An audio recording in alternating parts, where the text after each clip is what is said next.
Vamos a platicar acerca de WASP, que es un proyecto el cual nos ayuda a poder comprender las vulnerabilidades o tal vez las principales vulnerabilidades y riesgos, en este caso, que afectan a las APIs. Acá vemos que las aplicaciones web tradicionales y monolíticas han evolucionado a un enfoque de entrega de datos y lógica de forma estructurada como JSON y XML basados en servicios. Esto es lo que conocemos como APIs, los sectores afianzados como por ejemplo el comercio electrónico, podemos hablar de la banca, el sector de la energía, gobiernos. Estos nacieron utilizando sistemas tradicionales a lo largo del tiempo, se han visto obligados a migrar a sistemas basados en APIs. Lo contrario ocurre con las tecnologías innovadoras, como por ejemplo las aplicaciones móviles, que este software, por ejemplo, también software as a service o IoT, vehículos autónomos o ciudades inteligentes, que han nacido utilizando APIs como la base de su funcionamiento, al igual que el resto de las tecnologías. Las APIs pueden ser desarrolladas o configuradas de forma insegura, lo que pone en riesgo las transacciones financieras, la información confidencial, la información, el acceso a gente más crítica. Por eso es que se están viendo las vulnerabilidades de este tipo. Vamos a iniciar acá viendo cuáles son el top 10 de estas vulnerabilidades, que en sí estas vulnerabilidades son diversas y podemos ver cada una de ellas. La vamos a ver de forma individual para que veamos de qué se trata cada una. Aquí tenemos esta lista de las 10 y algunos de los términos utilizados en estos apartados podrían parecer no tan comunes. Sin embargo, vamos a ir revisando uno a uno cada una de estas vulnerabilidades, como mencionaba, para que puedan ser entendidos de una mejor manera y podamos observar que hay similitudes con otro tipo de vulnerabilidades que tal vez en cierto momento ustedes ya las han escuchado. Entonces vamos a empezar con la vulnerabilidad 1, ¿verdad? Que en este caso se llama API 1, autorización insegura a nivel de objeto. Si vemos lo que dice acá, es que las APIs suelen procesar sus funcionalidades a través del uso de identificadores cuando estos identificadores son precedibles y no se evalúan adecuadamente. No evalúan adecuadamente la autorización. Un atacante puede intentar ejecutar funcionalidades que afecten a objetos y datos de otros usuarios, modificando los identificadores que envía a la API. Esta sería la vulnerabilidad número 1, ¿verdad? Consideramos, bueno, o se considera en este caso un ejemplo, el que tenemos acá. Consideremos que los documentos como el objeto al cual no se está realizando una validación adecuada de autorización, eso es lo que representa esta vulnerabilidad. Por ejemplo, esta persona que vemos acá en el ejemplo, nuestro usuario quiere acceder al objeto o documento 20.000 que le está asignado a él, por el cual el API devuelve una respuesta positiva. El usuario envió una petición GET documento 20.000 y de momento vemos que este identificador es bastante predecible, es un número conformado por 5 cifras, por lo cual podemos intuir que debería existir el documento 20.001. En ese sentido, el usuario realiza una nueva petición intentando obtener el documento 20.001. Realiza la petición, el documento 20.001 y cómo le está asignada a él. Nuevamente la respuesta es adecuada, el usuario obtiene el documento, pero ¿qué pasa si el usuario sigue alterando ese valor? ¿Qué es lo que ocurre? Por ejemplo, en esta nueva petición está solicitando el documento 20.002. ¿verdad? Que vemos acá hay 3 peticiones, pero en la última ya está pidiendo el documento 20.002. Con la petición 20.002 hacia el API devuelve una respuesta adecuada. A pesar de que este documento no está asignado directamente a su usuario, sino que la propiedad de este documento es de este otro usuario, como vemos acá, ¿verdad? Entonces, a pesar de que no es del mismo usuario, es de este otro usuario. Esto indica claramente que la programación con la cual fue desarrollado este recurso, el recurso documento, no es adecuado y permite que se consulte objetos de otro usuario. O sea que yo puedo seguir consultando objetos y me va a estar devolviendo los valores. Es por esto que hablamos de un problema en la autorización. Esto puede ser corregido de 2 maneras. Vamos a verlas a continuación. Digamos, en primera instancia deberíamos verificar que el objeto o el documento 20.002 tenga un usuario propietario.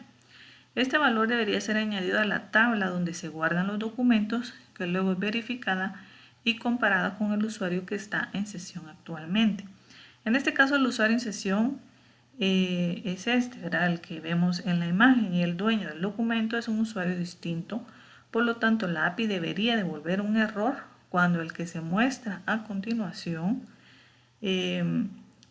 digamos de que lo que debería hacer es asignarle a cada uno de los usuarios cuál debería ser los documentos o conjunto de documentos que pertenecen a él, y así para cada uno de los usuarios. Eso sería lo que se debería realizar para poder evitar este tipo de vulnerabilidad. Luego tenemos la vulnerabilidad número 2, la cual es la autenticación segura. El significado del término autenticación es el proceso por el cual un usuario acredita que tiene acceso a un sistema entregando algo que prueba su identidad frente a este para probar dicha identidad.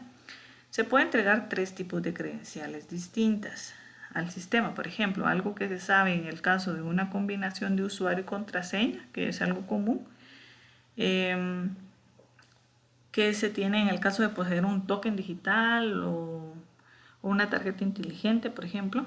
En el caso de las huellas dactilares, por ejemplo, también puede ser otro caso de autenticación, devolviendo la autenticación segura, en este caso, ¿verdad?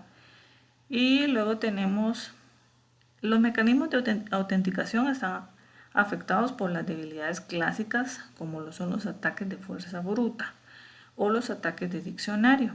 Pero a este se suma que el panorama actual de amenazas obliga a las organizaciones a no solo desarrollar códigos seguros que eviten dichas vulnerabilidades, sino también las obliga a implementar mecanismos de detección y bloqueo que reduzcan el éxito de los ataques automáticos. Sobre los métodos de autenticación, esos métodos son muy importantes.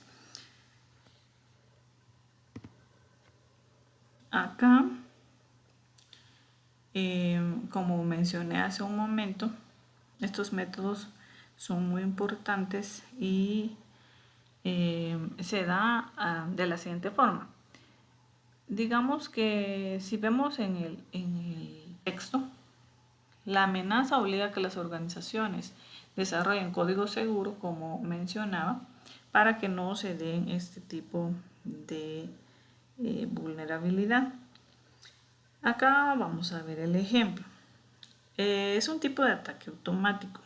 El escenario es que un usuario intenta acceder a un sistema mediante el método de autenticación de algo que se tiene. En otras palabras, por ejemplo, utiliza un OTP, ¿verdad? O un token. El usuario emite el token 1, 2, 3, 4, 5, por ejemplo, hacia el sistema. El sistema rechaza dicha solicitud debido a que ese token, ¿verdad? es inválido. Luego el usuario empieza a iterar sobre este valor enviando otro OTP, que sería 1, 2, 3, 4, 6, por ejemplo. El sistema procesa nuevamente este valor y lo rechaza debido a que es incorrecto. El atacante empieza a enviar múltiples solicitudes con tokens distintos hasta que en un determinado momento da con el token válido. Por ejemplo, acá tenemos el OTP 12399. Este es procesado por el sistema. El sistema verifica que el token correcto y otorga, bueno, que el token este sea correcto y otorga el acceso solicitado. Este es un fallo habitual que puede ser corregido de alguna manera, ¿verdad? El atacante intenta realizar la verificación de su token enviándolo al sistema. El sistema lo rechaza, lo vuelve a rechazar, se envían varias solicitudes de inicio de sesión con diferentes tokens, pero el sistema identifica que hay demasiados intentos de inicio de sesión e implementa un bloqueo indicándole al usuario que solamente le quedan 2 intentos antes de que la cuenta sea bloqueada. Esto lo que hace es evitar que los ataques automáticos, como el que mencionaba, tengan esos efectos sobre los sistemas y evita que un atacante pueda tomar la identidad de un usuario válido dentro de él. Eso es lo que regularmente ocurre, ¿verdad? Entonces, para ello se debería emitir una petición de recuperación de contraseña indicando el nombre del usuario al sistema, diciendo que el usuario no existe en la plataforma, por ejemplo. Esto debido a que el usuario no ha sido inscrito aún.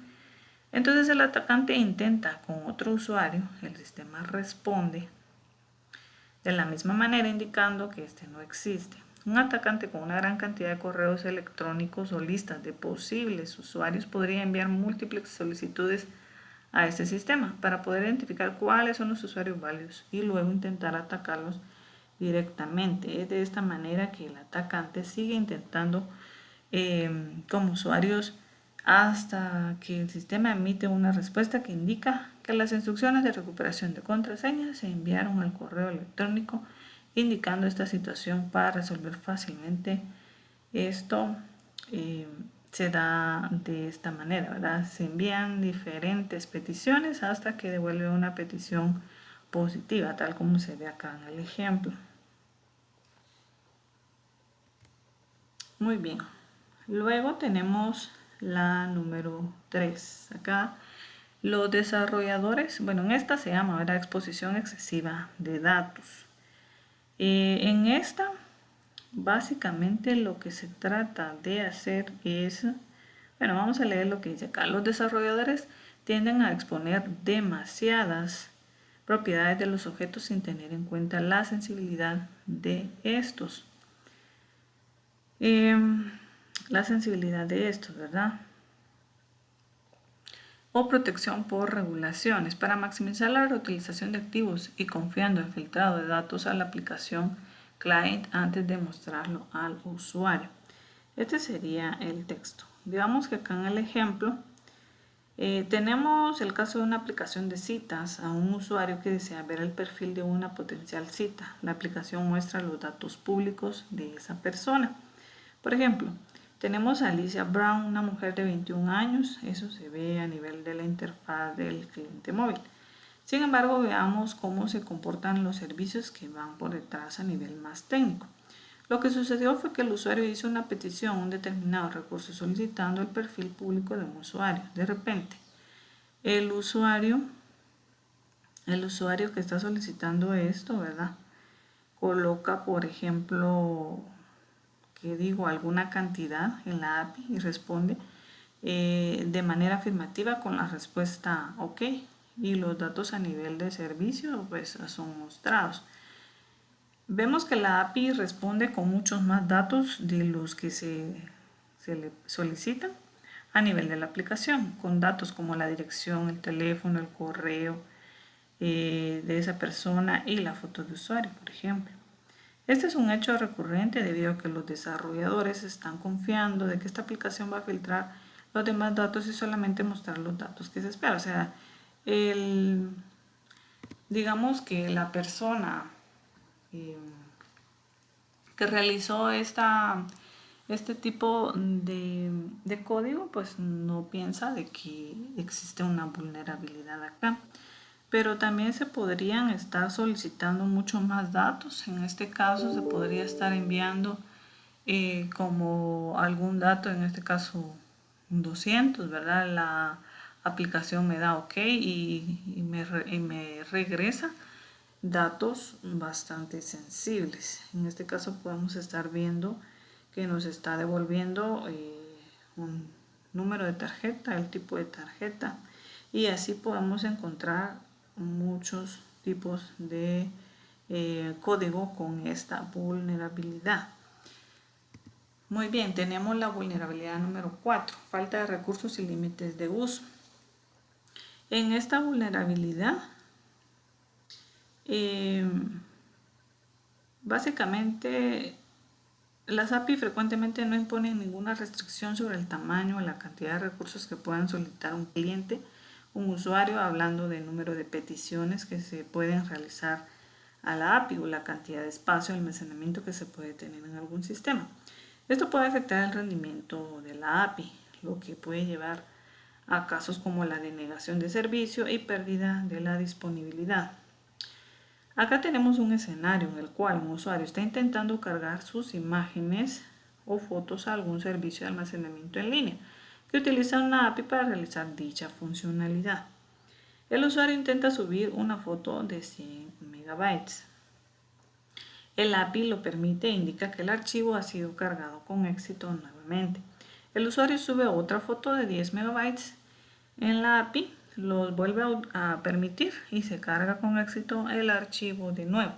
Este procedimiento puede ser repetido innumerables veces si es que no tiene ninguna validación que lo evite, hasta que llega a un punto en el cual el número de imágenes subidas debido a su gran cantidad de espacio llega a saturar el disco duro del servidor o del servicio que está por detrás, hasta que provoca la caída del servicio. Eso es lo que puede ocurrir, como hasta acá en la imagen, ¿verdad? Eso es lo que representa la imagen. Esto se puede manejar de dos maneras distintas que deben manejarse de forma complementaria. Veamos el ejemplo en el momento que el usuario intente. Acá el usuario lo que está tratando de hacer es volver a realizar una petición, ¿verdad? Entonces, veamos el momento que el usuario intente subir una imagen, demasiado pesada. La pide evaluar el tamaño de la imagen y devolver un mensaje apropiado. Por ejemplo, en este caso el archivo es demasiado grande, se debe establecer una restricción hacia un tamaño al cual considere adecuado. En este caso, los administradores de la API se han considerado que 10 megas es un tamaño adecuado. En ese sentido, el usuario debe intentar subir nuevamente imágenes de 10 megas y lo repite innumerables veces. Eso también podría llenar el disco duro ante demasiadas peticiones subidas de los archivos. Y esto también podría provocar una denegación del servicio. Entonces tenemos la vulnerabilidad número 5, que se llama autorización insegura a nivel de funciones. En esta lo que se menciona es lo siguiente, ¿verdad? Habla acerca de las políticas complejas de control y acceso, tienden a tener diferentes jerarquías, grupos y roles, lo que da pie a que existan errores de implementación o configuración que provoquen acceso no autorizado. Muy bien, entonces acá vamos a ver la diferencia entre dos vulnerabilidades. Los sistemas de gran tamaño tienden a tener complejas políticas de control, como menciona acá. ¿Qué quiere decir esto? Que los sistemas, mientras más complejos y grandes son, tienden a fallar en la autorización del acceso a diferentes funcionalidades del sistema. Acá tenemos un ejemplo. En este escenario vemos al administrador del sistema, en esta parte intentando eliminar a un usuario de este sistema para que no tenga acceso al mismo. Emite una petición para el usuario. Emite la petición para el usuario. El API corrobora el acceso de este usuario, es administrador y elimina al usuario. Sin embargo, muchas veces las APIs tienden a permitir que otros usuarios con un privilegio distinto, por ejemplo, este usuario malintencionado también intenta repetir la misma petición para eliminar a un usuario. Es común que las APIs no validen adecuadamente el acceso a las diferentes funcionalidades funciones del sistema y como consecuencia la API procesa la solicitud y elimina al usuario, lo cual puede tener un impacto crítico en el sistema dado que un usuario va a perder el acceso a la aplicación. Esto puede corregirse revisando que esto se negó con la API y ante una solicitud de eliminación. Cuando el administrador emite una solicitud para eliminar a un usuario a otra funcionalidad crítica, el API debe verificar que el usuario, en este caso el administrador que está intentando acceder a una función del sistema, tenga acceso dentro de esta para poder realizar lo que quiere. Bueno, lo que quiere decir que verifique sus grupos y roles asignados para corroborar que estos grupos o roles tienen la capacidad para eliminar usuarios.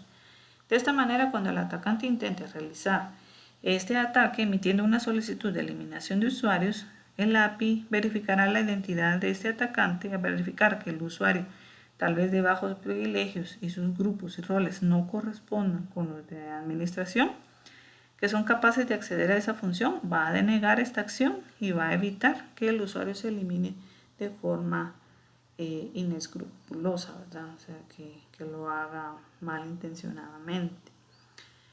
Este sería la número 5. Luego tenemos la número 6. Esta es asignación masiva. En esta de asignación masiva, los problemas de asignación masiva existen debido a una fuerte disposición de que las aplicaciones se desarrollen enlazando los objetos directamente a otros objetos de los modelos de bases de datos. De esta nueva forma de desarrollo se implica que no siempre se toma en cuenta, ¿verdad? Significa que no siempre se toma en cuenta el filtrado de propiedades asignables utilizando listas blancas, logrando que puedan añadirse propiedades a las cuales pueden asignarse valores con fines maliciosos. Muy bien, acá menciona objetos JSON y objetos de bases de datos. Aquí tenemos un ejemplo, está en Node.js y también utiliza Rails. Como la variable de usuario recibe directamente del bot y de la petición el objeto usuario que quiere decir esto, que todas las propiedades asignadas a este objeto en esta petición van a ser guardadas en la base de datos. Lo mismo ocurre en Rails. Vemos que cuando directamente un objeto y todas sus propiedades son asignadas a un objeto en la lógica de programación del backend para luego ser asignadas a la base de datos, es necesario dejar claro que este es un problema transversal a todos los lenguajes de programación y que no es propio de esos lenguajes, o sea, solo de esos, ¿verdad? Sino que es para todos los lenguajes. Muy bien. Un usuario intenta crear un nuevo usuario, un sistema. Para ello emite una petición a la API del sistema con los datos básicos del usuario. El nombre del usuario quiere verificar que todo sucedió en orden y consulta los datos del usuario creando una petición para consultar esos datos. Y la respuesta le indica que se creó el usuario, en este caso Mike, ¿verdad? Vemos que sucede en el escenario conflictivo. Tenemos a nuestro mismo usuario creando un usuario, sin embargo, en esta ocasión añade un parámetro no esperado en la petición, envía el nombre de usuario, la contraseña y envía un parámetro adicional al parámetro real con el valor admin. Y como sabemos, la programación de las APIs está diseñada para procesar directamente cualquier objeto que reciba siempre y cuando cumpla con los parámetros del objeto. En este caso, se debe existir el atributo admin en el objeto usuario y con esto corrobora el rol en el objeto usuario y esto sería procesado de forma adecuada.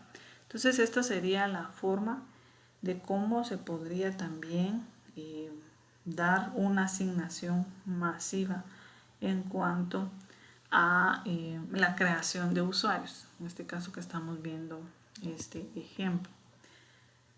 Luego tenemos la API 17 o digamos la vulnerabilidad 17. Esta dice configuración de seguridad incorrecta. Vemos que las configuraciones incorrectas de seguridad suelen ser el resultado de configuraciones por defecto o determinadas configuraciones inseguras permisivas. Por ejemplo, mal uso de Open Cloud Storage, cabeceras HTTP mal configuradas, métodos HTTP innecesarios y mensajes de error demasiado detallados. Esos problemas de configuración no necesariamente tienen que estar asociados directamente al API para que la afecten, sino que también otros componentes que interactúan con el API podrían estar afectados por ese tipo de vulnerabilidades. Si hablamos un poquito del front-end de la aplicación, la base de datos, por ejemplo, o algún servicio de software as a service o cloud, por ejemplo, con el que esté conectado, veamos un ejemplo específico de estos casos. Aquí en pantalla tenemos un dato de configuración. Este es conocido con el servicio de Google, ¿verdad? Para almacenamiento y bases de datos como servicio de este sector específico. Vemos como hay una configuración demasiado permisiva para esta base de datos. Vemos que se permite la lectura y escritura, siempre esto es una configuración demasiado permisiva y bastante extendida, dado que no genera ningún problema. Los desarrolladores o programadores encargados de la gestión de la base de datos suelen establecer esta configuración porque les permite trabajar sin ninguna complicación, olvidando las necesidades de seguridad, ¿verdad? Entonces, esto es lo que ocurre regularmente. La lectura escritura debería estar habilitada o bloqueada dependiendo si el usuario está logueado o no. Y acá vemos otro ejemplo, ¿verdad? El problema recurrente es que nuestra API tenga problemas de configuración que finalmente terminen afectando directamente a toda la programación. En este caso tenemos una consola de administración de una base de datos expuesta a internet directamente por un protocolo no seguro.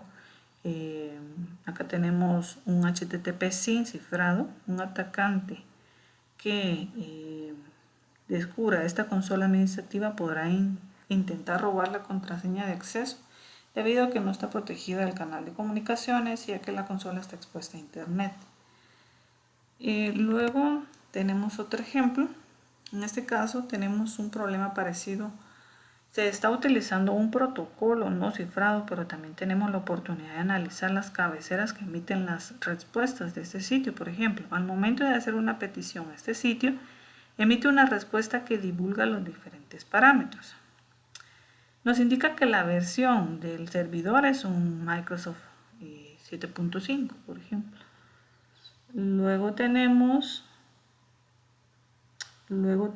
acá, ya tenemos la versión del servidor de aplicaciones. Podríamos buscar vulnerabilidades asociadas a esa versión. También nos indica que el lenguaje de programación en que está hecha la aplicación es PHP en la versión 5 y que también tiene componentes que utilizan de .NET. De esa manera vemos como la API responde de manera demasiado específica. Este tipo de cabeceras deberían ser removidas porque no son necesarias para el correcto funcionamiento de la aplicación. El API correspondiente, pasando el último ejemplo, en este caso tenemos un clásico error de cuando un servidor, permítanme. Bueno, en este caso estos serían los ejemplos que tenemos. Vamos a pasar a la número 8. En la número 8 tenemos la inyección. Esta ustedes ya la conocen, ya saben cómo funciona. Solo vamos a leer un poquito lo que dice. Los defectos de inyección como SQL, no SQL, inyección de comandos, etcétera, ocurren cuando se procesan comandos sin validar adecuadamente los valores de entrada. Un atacante podría ingresar valores de entrada maliciosos para engañar al procesador para que ejecute comandos no deseados o acceda a los datos sin la autorización adecuada. Entonces ya se realizó un ejercicio de este tipo, ¿verdad? Y por lo tanto ya se conoce cuál es este tipo de vulnerabilidad. Sin embargo, acá en lo que se ve, podemos tener algún tipo de código bastante vulnerable, ¿verdad? Al cual nosotros podemos agregar información que luego de consultar, de hacer una consulta en SQL, pues nos pueda devolver información bastante valiosa para los atacantes. Acá tenemos código vulnerable El código seguro lo tenemos en la parte de abajo, ¿verdad? Ya tendríamos una forma más específica de poder agregar los datos para que no quede abierta la información y que pueda hacerse la inyección de SQL. Esta es una de las, podría decirse, una de las vulnerabilidades más, podría decirse, más conocidos, y no solo más conocidos, sino que podría darse en diferentes páginas. Lo que ocurre también es que acá tenemos otro código, el código que tenemos String Shell, bueno, tenemos ahí el código que es vulnerable y luego ya lo tenemos de una forma segura. Tendríamos que dejarlo a través de un código que no sea de una forma, valga la redundancia, vulnerable, porque podemos obtener datos al poder ejecutar la inyección, que en este caso es lo que nos interesa. Luego de esto tenemos la vulnerabilidad número 9, que sería gestión inadecuada de activos. Las API tienden a tener una mayor cantidad de endpoints que las aplicaciones web tradicionales y cambian mucho más frecuentemente que estas debido a los, en este caso CI y CD, que es lo que provoca que el control y documentación se pierda debido al cambio constante y la cantidad de archivos a manejar. Esta situación provoca que endpoints obsoletos no sean retirados y los endpoints de prueba puedan pasar a producción. Muy bien. Veamos el ejemplo. En la siguiente línea vemos que tenemos un usuario que quiere iniciar sesión en un sistema. Para ello emite una petición a la API correspondiente y emite una petición POST versión 2 login con sus credenciales de acceso. Sin embargo, la contraseña ha añadido contenido malicioso para intentar realizar una inyección SQL y lograr acceso no autorizado. Sin embargo, la API valida correctamente la petición y evita que la inyección sea exitosa, indicándole al usuario malicioso que las credenciales no son correctas. Pero si prestamos a detalle en esta petición, nos damos cuenta de que se trata de una versión 2. Prácticamente se trata de una versión 2 de login. Entonces lo que haría un atacante es intentar verificar si existe una versión 1. Una versión 1 anterior probablemente tenga alguna vulnerabilidad. El atacante manda la misma petición y modifica la versión 2 por la 1 y también intenta la misma inyección SQL a la API. Recibe la petición, la procesa y la versión 1 de esta API era vulnerable a inyecciones SQL, por lo que ahora permite el acceso a este usuario de manera maliciosa y no autorizada. Este escenario es bastante común dado que la gran cantidad de pases a producción que ocurren durante el ciclo de vida de un software provocan que este tipo de recursos desactualizados y vulnerables pasen a producción o no sean retirados a tiempo, y esto ocurre mucho, ¿verdad? No tenemos ese control. Luego tenemos la número 10, que en este caso sería monitoreo y registro insuficiente. El registro y la supervisión insuficientes, junto con la integración ineficaz con los equipos de respuesta a incidentes, permite a los atacantes establecer persistencia y saltar hacia otros sistemas para manipular, extraer o destruir datos. La mayoría de los estudios de incumplimiento demuestran que el tiempo para detectar un incumplimiento es superior a 200 días, generalmente detectado por partes externas en lugar de procesos internos o monitoreo. Entonces acá estamos hablando de respuestas de incidentes internos, ¿verdad? Por lo tanto, las peticiones son procesadas por la API y en la mayoría de los casos va a indicar que las credenciales no son correctas. Sin embargo, ante miles de peticiones probando usuario y contraseña distintas, en algún momento del tiempo el atacante dará una combinación válida de estas y logrará ingresar al sistema en ese momento que los equipos de respuesta ante incidentes deben actuar. Aquí tenemos, digamos, ¿verdad?, que podríamos tener de alguna manera digamos que un analista, ¿verdad? Tal vez que forme parte de este equipo de respuesta ante incidentes. No por más que tenemos este equipo, no tendremos la capacidad de respuesta debido a la inexistencia de los registros de este tipo de actividad. Aquí notamos claramente de las múltiples peticiones no están siendo registradas, por lo tanto ese ataque queda invisible ante los ojos del analista. Veamos acá el escenario. Al lado contrario vemos al mismo atacante realizando la misma acción de múltiples intentos de inicio de sesión. En este caso tenemos configurado adecuadamente el registro y el log de las peticiones, el cual queda en el servidor de aplicaciones y en el servidor de nuestra API. Sin embargo, por más que tenemos los registros y la información suficiente, al carecer de un equipo de respuesta ante incidentes o del monitoreo adecuado, no vamos a poder detectar el ataque.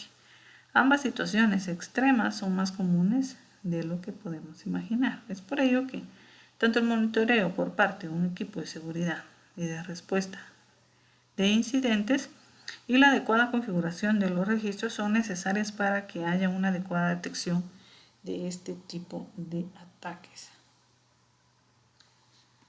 Estas serían las 10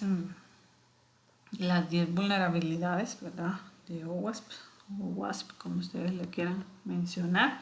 Y acá ya tenemos la tarea número 9. Estamos podríamos decir 3 clases para terminar este curso. Entonces ya quedan pocas tareas y para que ustedes puedan estar trabajándolas. Acá tengo un listado de vulnerabilidades que lo único que necesito es que se agregue información de cada una de ellas de forma resumida, ¿verdad? Solo colocar lo más importante para saber de qué se trata cada una, y esa sería la tarea 9. Y el ejercicio 10, como se ha hablado anteriormente, es realizar un resumen de la presentación y subirlo a la plataforma en el espacio correspondiente. Esto sería todo por este video. Yo les agradezco mucho por su atención y nos escuchamos en el siguiente video.